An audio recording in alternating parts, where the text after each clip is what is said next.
ಇತ್ತೀಚಿನ ಸಂಚಿಕೆಗಳನ್ನು ಜಾಹೀರಾತಿನ ಕಿರಿಕಿರಿ ಇಲ್ಲದೆ ನೋಡಿ.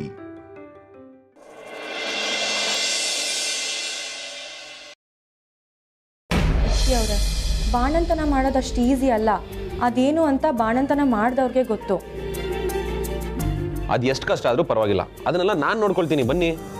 ಜಸ್ಟ್ 3 ತಿಂಗಳು ವೇಟ್ ಮಾಡಿ, ನನ್ನ ಮಗು ಜೊತೆನೇ ಬರ್ತೀನಿ. ಈಗ ಬಾಣಂತನ ಮಾಡ್ತೀನಿ ಅನ್ನೋರು ಆಮೇಲೆ ಮಗುನ ಹೇಗೆ ನೋಡ್ಕೋತೀರಾ ಅಂತ ಗೊತ್ತಾಗುತ್ತೆ. ಏನು ಇನ್ನು 3 ತಿಂಗಳ? ಅದೆಲ್ಲ ಆಗಲ್ಲ ಕಣ್ರಿ, ನೀವು ಬರಬೇಕು ಅಷ್ಟೇ. ಇಲ್ಲ ಅಂದರೆ ನಾನೇ ನಿಮ್ಮ ಮನೆಗೆ ಬಂದ್ಬಿಟ್ಟು ಇಟ್ಕೊಳ್ತೀನಿ ಅಷ್ಟೇ. ವಿಕ್ಕಿ ಅವರೇ, ಯಾಕೆ ಹಠ ಮಾಡ್ತಿದ್ದೀರಾ? ತವ್ರ ಮನೇಲಿ ಬಾಣಂತನ ಮಾಡೋದಕ್ಕೂ ಗಂಡನ ಮನೇಲಿ ಬಾಣಂತನ ಮಾಡೋದಕ್ಕೂ ಎಷ್ಟು ವ್ಯತ್ಯಾಸ ಇದೆ ಅಂತ ನಿಮ್ಗೇನಾದರೂ ಗೊತ್ತಿದೆಯಾ? ಇಲ್ಲ ತಾನೇ? ನಿಮ್ಮ ಹೆಂಡತಿ ಮಗು ಆರೋಗ್ಯವಾಗಿ ಮನೆಗೆ ವಾಪಸ್ ಬರಬೇಕು ಅಂದರೆ ನೀವು ವೇಟ್ ಮಾಡಲೇಬೇಕು. ಹೌದಾ? ಸರಿ, ಆಯ್ತು. ರೀ ಹೆಂಡತಿ, ನಿಮಗೆ ಒಂದು ವಿಷಯ ಹೇಳೋದೇ ಮರ್ತ್ಬಿಟ್ಟೆ. ನಿಮ್ಮ ಸೀಮಂತದ ಪ್ರೋಗ್ರಾಮ್ ಜೊತೆಗೆ ನಾವು ಇನ್ನೊಂದು ಪ್ರೋಗ್ರಾಮ್ ಮಾಡಬೇಕಾಗಿತ್ತು, ಅದು ಮಿಸ್ ಆಗಿದೆ. ನೀವು ನಾಳೆ ರೆಡಿ ಇರಿ, ಅದನ್ನು ಮಾಡಿ ಮುಗಿಸೋಣ. ಹೌದಾ? ಏನು ವಿಕ್ಕಿ ಅವರೇ? ಅದೆಲ್ಲ ಸರ್ಪ್ರೈಸು, ಹೇಳೋಕ್ಕಾಗಲ್ಲ. ನೀವು ನಾಳೆ ರೆಡಿ ಇರಿ, ನಾನು ನಿಮ್ಮನ್ನ ಪಿಕ್ ಮಾಡ್ತೀನಿ. ಅಯ್ಯೋ, ಆ ಥರ ಎಲ್ಲ ಹೊರಗಡೆ ಹೋಗೋ ಹಾಗಿಲ್ಲ ವಿಕ್ಕಿ ಅವರೇ. ನೀವು ಅಪ್ಪನ ಪರ್ಮಿಷನ್ ಕೇಳಬೇಕಾಗತ್ತೆ. ಅಷ್ಟೇ ತಾನೇ? ಖಂಡಿತ ಟೆನ್ಷನ್ನೇ ಮಾಡ್ಕೊಳ್ಬಿಡಿ, ನಾನು ಕೇಳ್ತೀನಿ. ನೀವು ಜಸ್ಟ್ ರೆಡಿ ಇರಿ ಅಷ್ಟೇ. ಸರಿ ವಿಕ್ಕಿ ಅವರೇ. ವಿಕ್ಕಿ ಅವರೇ, I love you.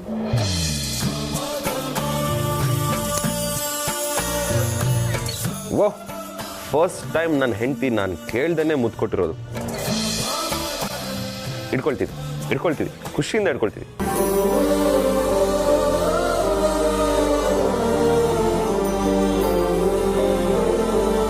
I love you too ಹೆಂಡತಿ. ಛೀ, ಹೋಗಿ ವಿಕ್ಕಿ ಅವರೇ. ಮತ್ತೆ ಇನ್ನೊಂದು ವಿಷಯ, ಕಟ್ಟೆ ಮಾಡ್ಬಿಟ್ಟು.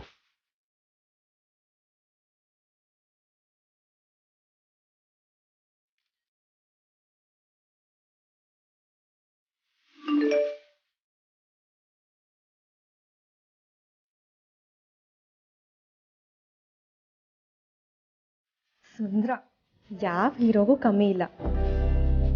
ನನ್ನ ದೃಷ್ಟಿನೇ ತಾಗುತ್ತೆ.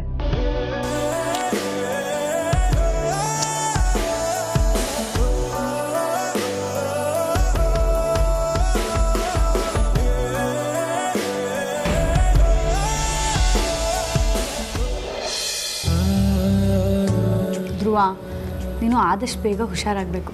ನೀನು ಹುಷಾರಾಗಬೇಕು ಅಂದರೆ ಚೆನ್ನಾಗಿ ತಿನ್ನಬೇಕು. ಹಾಂ, ಹಠ ಮಾಡಬಾರ್ದು. ಎಲ್ಲಿ ಮಾಡು. ಚೆನ್ನಾಗಿದ್ಯಾ? ಯಾರು ಮಾಡಿರೋದು ಹೇಳು? ವೈಜಯಂತಿ ಅಮ್ಮ. ಅವ್ರು ಮಾಡೋ ಅಡುಗೆ ಅಂದರೆ ನಿಂಗೆ ತುಂಬ ಇಷ್ಟ ಅಂತೆ.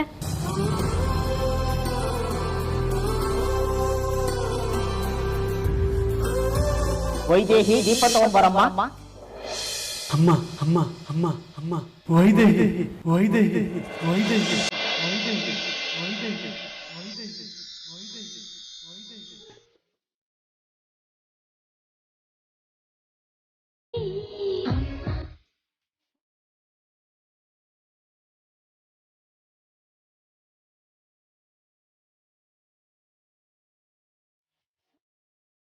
ವೈದೇಹಿ.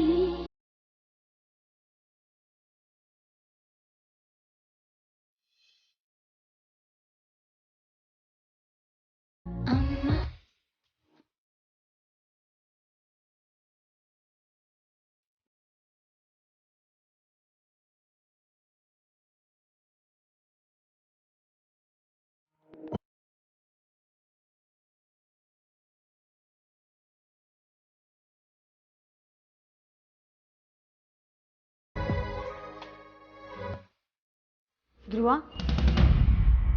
ಏನಾದರೂ ಬೇಕಿತ್ತಾ?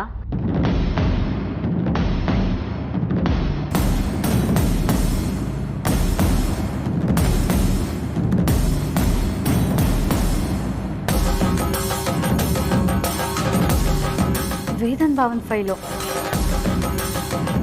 ಈ ಫೈಲ್ ಬೇಕಾ ಧ್ರುವ?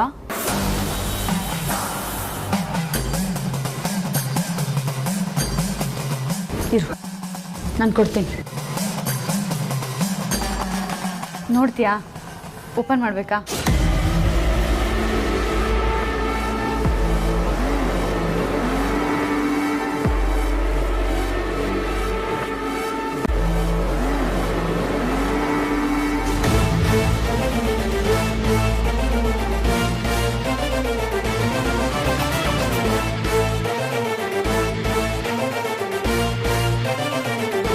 ಪೆನ್ ಕೊಡ್ಲಾ, ಬರೀತೀಯಾ? ಒಂದು ನಿಮಿಷ ಇರು.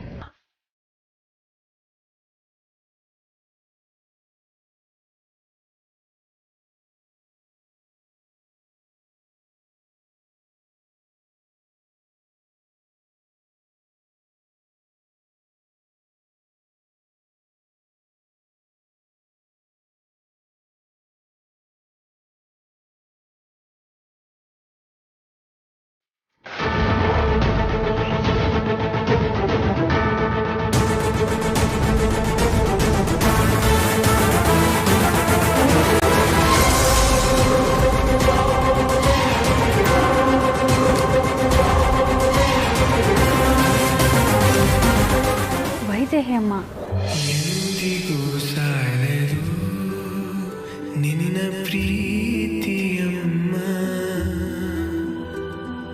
ನನ್ನ ಪಾಲಿನ ದೇವತೆ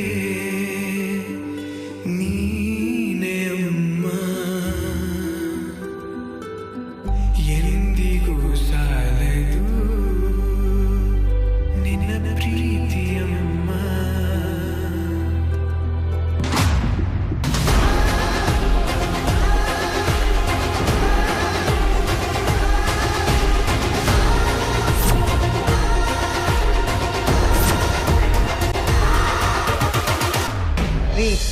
ನಾನು ನಿಮ್ಮನ್ನೇ ಕೇಳ್ತಿರೋದು, ಈ ಫೋನ್ ಎಲ್ಲಿ ಸಿಕ್ತು? ಯಾರ್ದಿದು? ಯಾಕೆ ಗಾಬರಿ ಆಗಿದ್ದೀರಿ? ಅಪ್ಪ ಮಗಳಿಬ್ಬರು ಇದೇ ಥರ ನಾಟಕ ಮಾಡ್ತಿದ್ರೆ ನಾನು ಸುಮ್ಮನಿರ್ತೀನಿ ಅಂತ ಅನ್ಕೋಬೇಡಿ. ನಿಮ್ಮನ್ನೇ ಕೇಳ್ತಿರೋದು, ಮಾತಾಡ್ರಿ. ಈ ಫೋನ್ ಯಾರ್ದು ಅಂತ ನೀವು ಹೇಳಲೇಬೇಕು ನನಗೆ. ಬೇರೆಯವ್ರ ವಸ್ತುನ ನಮ್ಮನೇಲಿ ಇಟ್ಕೊಳ್ಳೋದು ನನಗಿಷ್ಟ ಇಲ್ಲ. ಇದು ಯಾರ್ದೋ ಮೊದಲು ಅವ್ರಿಗೆ ತಲುಪಿಸಿ, ಇಲ್ಲ ಹೇಳಿ ತಲುಪಿಸೋಣ. ಪರಿಗೇನಾದರೂ ಈ ಫೋನು ತೇಜಸ್ತು ಅಂತ ಗೊತ್ತಾದರೆ ಪೂರ್ತಿ ಎಡವಟ್ಟಾಗೋಗುತ್ತೆ. ಯಾವುದೇ ಕಾರಣಕ್ಕೂ ಇವಳಿಗೆ ಈ ವಿಚಾರ ಗೊತ್ತಾಗಬಾರ್ದು. ನಿಮ್ಮ ಹತ್ರನೇ ಮಾತಾಡ್ತಿರೋದು ನಾನು. ಯಾರ್ದು ಅಂತ ಕೇಳಿದ್ರೆ ಏನು ಹೇಳಲಿ ಪರಿ? ಯಾರೋ ಮದುವೆಗೆ ಬಂದವರು ಬಿಟ್ಟು ಹೋಗಿರಬೇಕು. ಹಾಗೆ ಹೇಳಿ ಮತ್ತೆ. ನೀವು ಸುಮ್ಮನೆ ಇದ್ರೆ ನಾನು ಏನು ಅನ್ಕೋಬೇಕು ಹೇಳಿ? ಸರಿ, ಇದನ್ನು ಆನ್ ಮಾಡಿ ಯಾರ್ದು ಅಂತ ಗೊತ್ತಾಗತ್ತೆ.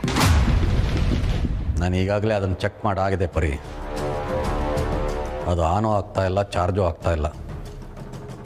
ಯಾರ್ದು ಏನು ಎತ್ತ ಅಂತ ವಿಚಾರಿಸಿ ನಾನು ಅವ್ರಿಗೆ ತಲುಪಿಸ್ತೀನಿ ಬಿಡು.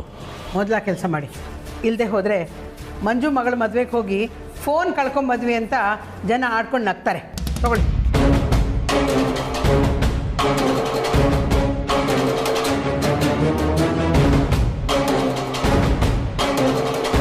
ತೇಜಸ್ ಫೋನು ಮನೇಲಿ ಇಟ್ಕೊಂಡ್ರೆ ಸಮಸ್ಯೆ ಜಾಸ್ತಿನೇ.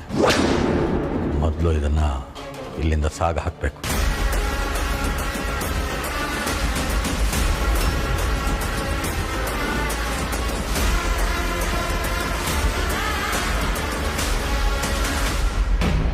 ನಾನೇನೋ ಬರೀತೀಯ ಅಂತ ಅಂದ್ಕೊಂಡೆ. ಓ, ಅಮ್ಮ ನಿನ್ನ ತುಂಬ ಚೆನ್ನಾಗಿ ನೋಡ್ಕೋತಾರಲ್ವಾ, ಅದಕ್ಕೆ ಬರ್ದ್ಯಾ?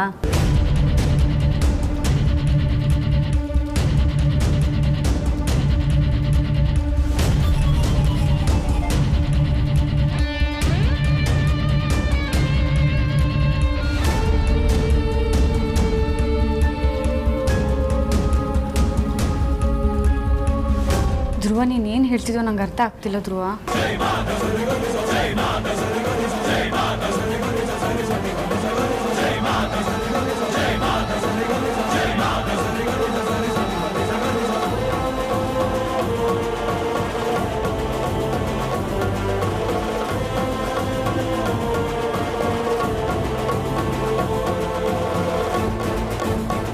ಧ್ರುವ, ಸಾರಿ, ನೀನೇನು ಹೇಳ್ತಿದ್ಯೋ ನಂಗೆ ಅರ್ಥ ಆಗ್ತಿಲ್ಲ ಕಣೋ.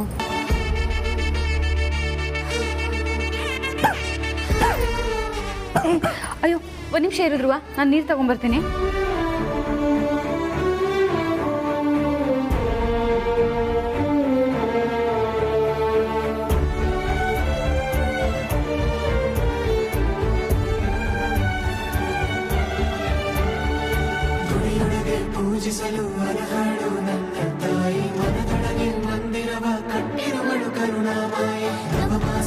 ಬಾಗಿಲಲ್ಲಿ ಕಾಯುವಳು ಹೆತ್ತ ತಾಯಿ ನೋವಲ್ಲೂ ನಗುವವಳು ಜನನ ಮರಣ ಜಗದ ಸಂತೆ ಅದಕ್ಕೂ ಮೀರಿನಿ ಬೆಳೆದು ನಿಂತೆ ಕರುಣ ಸಹನೆಯ ಮೂರ್ತಿಯಂತೆ ದೇವರಿಗೂ ನೀ ಸ್ಫೂರ್ತಿಯಂತೆ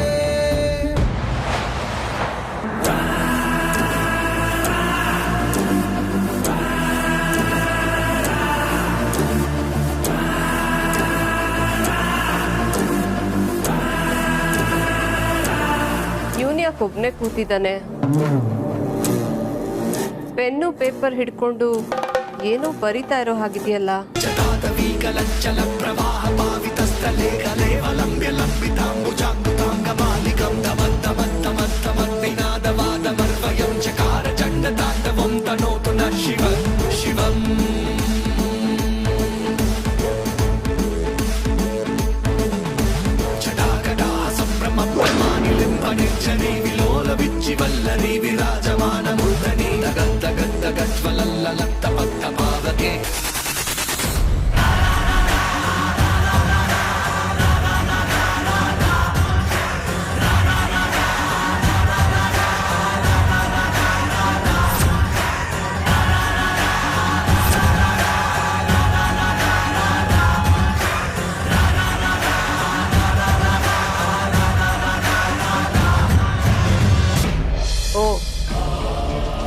ಧ್ರುವ ಸಾಹೇಬ್ರು ವೈಜಯಂತಿನೇ ವೈದೇಹಿ ಅಂತ ಎಲ್ರಿಗೂ ಹೇಳೋದಕ್ಕೆ ಟ್ರೈ ಮಾಡ್ತಾ ಇದ್ದೀರಾ? ಪರವಾಗಿಲ್ಲ, ಮಾತಾಡೋದಕ್ಕೆ ಬರಲಿಲ್ಲ ಅಂದರೂ ಬರೆಯೋದಕ್ಕೆ ಸುಮಾರಾಗೆ ಟ್ರೈ ಮಾಡಿದ್ಯಾ?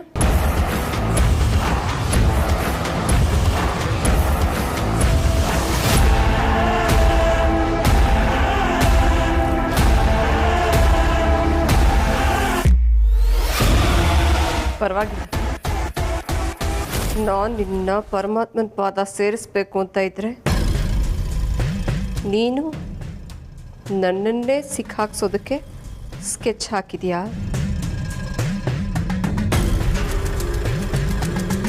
ನಿನ್ನ ತಲೆ ಒಳಗಡೆ ನನ್ನನ್ನು ಸಿಕ್ಕಾಕ್ಸ್ಬೇಕು ಅಂತ ಅಷ್ಟೊಂದು ಸ್ಟ್ರಾಂಗ್ ಐಡಿಯಾ ಬಂದಿದೆ. ಅದು ನಿನ್ನ ಕೈಗೆ ಅಷ್ಟೊಂದು ಚೈತನ್ಯನ ಕೊಟ್ಟಿದೆ ಅಲ್ವಾ? ನಿನ್ನ ಕಾಲು ಮುರಿದು ಮೂಲೆಯಲ್ಲಿ ಕೂರಿಸಿದ್ರು ನಿನಗಿನ್ನೂ ಬುದ್ಧಿ ಬಂದಿಲ್ಲ ಅಲ್ವಾ? ನಾನು ಏನು ಮಾಡಬೇಡ ಅಂತ ಹೇಳ್ತೀನೋ ಅದನ್ನೇ ಮಾಡೋದಕ್ಕೆ ಹೊರಟಿದ್ಯಾ. ನಿನಗೆ 1000 ಸಾರ್ತಿ ಹೇಳಿದೆ ಈ ಸುಹಾಸಿನಿ ಸಹವಾಸಕ್ಕೆ ಬರಬೇಡ ಅಂತ. ಆದರೂ ಇಷ್ಟೆಲ್ಲ ಅನುಭವಿಸಿದ ಮೇಲೂ ಮತ್ತೆ ನೀನು ಅದೇ ಕೆಲಸ ಮಾಡೋದಕ್ಕೆ ಹೊರಟಿದ್ಯಾ?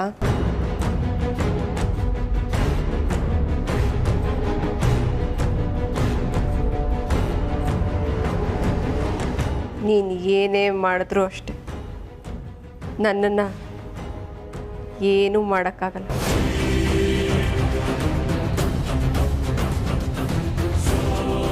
ಹಾಂ, ಅಂದಹಾಗೆ ನಿನ್ನ ಈ ಬೆರಳೆ ಅಲ್ವಾ ನಿನ್ನ ಕೈಲಿ ಸತ್ಯ ಹೇಳ್ಸೋಕೆ ಹೊರಟಿದ್ದು? ನೋಡ್ತಾ ಇರು ಏನು ಮಾಡ್ತೀನಿ ಅಂತ.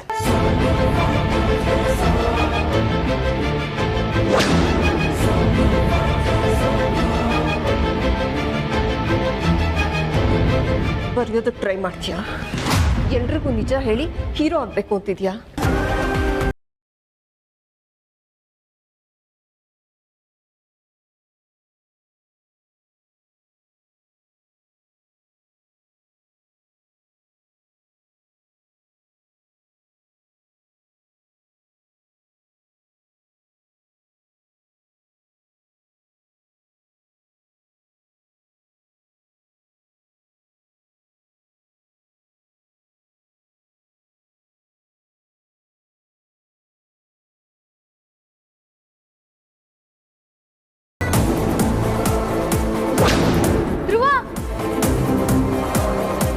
ಎಷ್ಟು ಸಾರಿ ಹೇಳಿದ್ದೀನಿ ಹುಷಾರಾಗಿರು ಅಂತ.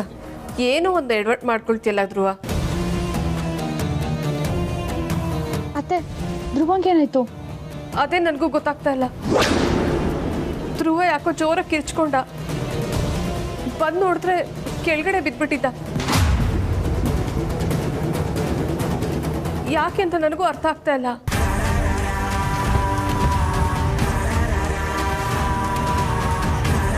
ಪಾಪ ಮೇಲ್ ಹೇಳೋದಕ್ಕೆ ಎಷ್ಟು ಕಷ್ಟಪಡ್ತಾ ಇದ್ದ ಗೊತ್ತಾ? ಅದಕ್ಕೆ ನಿನಗೆ ಹೇಳೋದು, ಯಾವಾಗಲೂ ಧ್ರುವನ್ ಜೊತೆನಲ್ಲೇ ಇರು ಅಂತ. ಅವನನ್ನು ಬಿಟ್ಟು ನೀನು ಎಲ್ಲಕ್ಕೆ ಹೋಗಿದ್ದೆ? ಅಂಥ ಕೆಲಸ ನಿನಗೇನಿತ್ತು? ನೀನು ಗಂಡನಿಗಿಂತ ಇಂಪಾರ್ಟೆಂಟ್ ನಿನಗೇನು? ಅದು ಅತ್ತೆ ಕುಡಿಯೋದಕ್ಕೆ ನೀರು ತಗೊಂಬರೋಣ ಅಂತ ಹೋಗಿದ್ದೆ, ಅಷ್ಟರಲ್ಲಿ ಇಷ್ಟೆಲ್ಲ ಆಗೋಗಿದೆ. ಸರಿ, ಇನ್ಮೇಲಿಂದಾದರೂ ಹುಷಾರಾಗಿರು. ನಮ್ಮ ಧ್ರುವನ್ ಬಿಟ್ಟು ಎಲ್ಲೂ ಹೋಗ್ಬೇಡ. ಸರಿ ಅತ್ತೆ.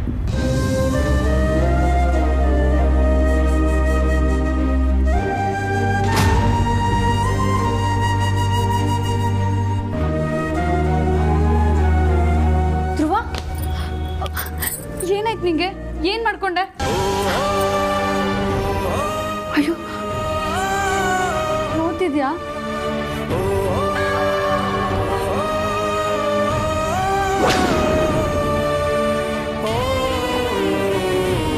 ಅಯ್ಯೋ, ಏಟಾಗಿದೆ ಅತ್ತೆ?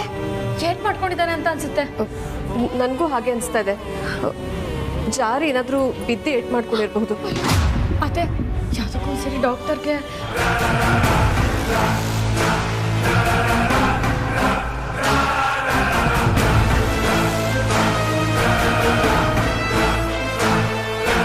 ಇದು ಹುಷಾರಾಗಿರ್ಬೇಕು ತಾನೆ.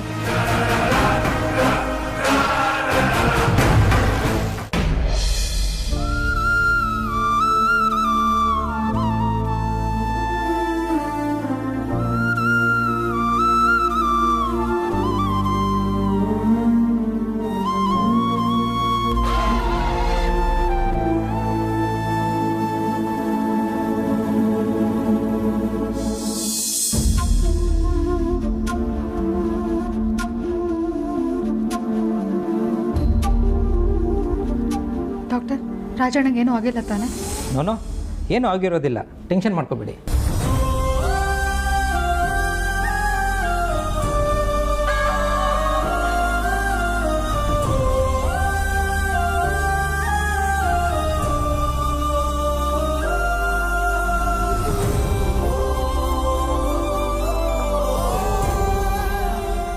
Doctor, don't mind.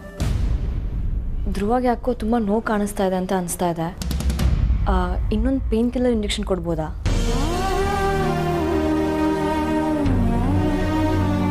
I think ಇವ್ರಿಗೆ ಆವಾಗಲೇ ಕೊಟ್ಟಿರೋ ಇಂಜೆಕ್ಷನ್ ಪವರು ಕಡಿಮೆ ಆಗಿದೆ ಅನಿಸುತ್ತೆ, ಅದಕ್ಕೆ ಮತ್ತೆ ನೋವು ಕಾಣಿಸ್ಕೊಳ್ತಾ ಇದೆ. ಇವಾಗ ಇನ್ನೊಂದು ಇಂಜೆಕ್ಷನ್ ಕೊಟ್ಟರೆ ಸರಿ ಹೋಗುತ್ತೆ.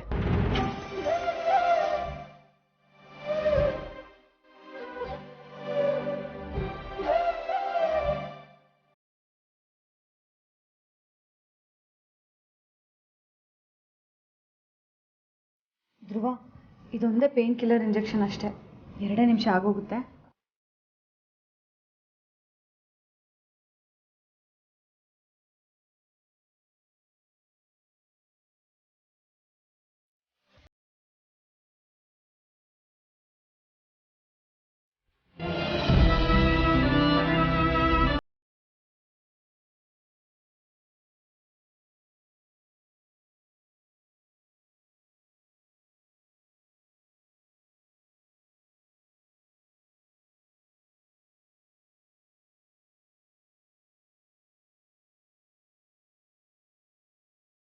ರಾಜಣ್ಣ, ಏನಾಗಲ್ಲ, ಪೇನ್ ಕಮ್ಮಿ ಆಗುತ್ತೆ ಆಯ್ತಾ?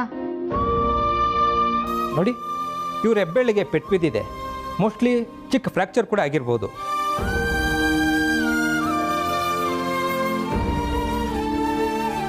ಎಕ್ಸ್ರೇ ಮಾಡಿದ್ರೆ ಎಕ್ಸಾಕ್ಟ್ಲಿ ಏನು ಅಂತ ಗೊತ್ತಾಗುತ್ತೆ. ಇದೆಲ್ಲ ಸುಹಾಸಿನಿ ಕುತಂತ್ರನ? ಧ್ರುವನ್ಗೆ ಈ ಥರ ಆಗಿದ್ದು ಸುಹಾಸಿನಿಯಿಂದನಾ? ಡಾಕ್ಟರ್, ಫ್ರ್ಯಾಕ್ಚರ್ ಆಗೋದಕ್ಕೆ ಹೇಗೆ ಸಾಧ್ಯ? ಏನಾಗಿದೆ ರಾಜಣ್ಣಂಗೆ?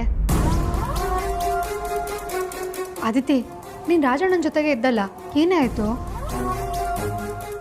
ಅಮೂಲ್ಯ, ನಾನು ನೋಡಿದಾಗ ಧ್ರುವ ಕೆಳಗಡೆ ಬಿದ್ದು ಒದ್ದಾಡ್ತಾ ಇದ್ದ. ಮೇ ಬಿ ಬ್ಯಾಲೆನ್ಸ್ ತಪ್ಪಿರಬೇಕು ಅನ್ಸುತ್ತೆ. ಏನು ರಾಜಣ್ಣ ಕೆಳಗೆ ಬಿದ್ದಿದ್ರಾ?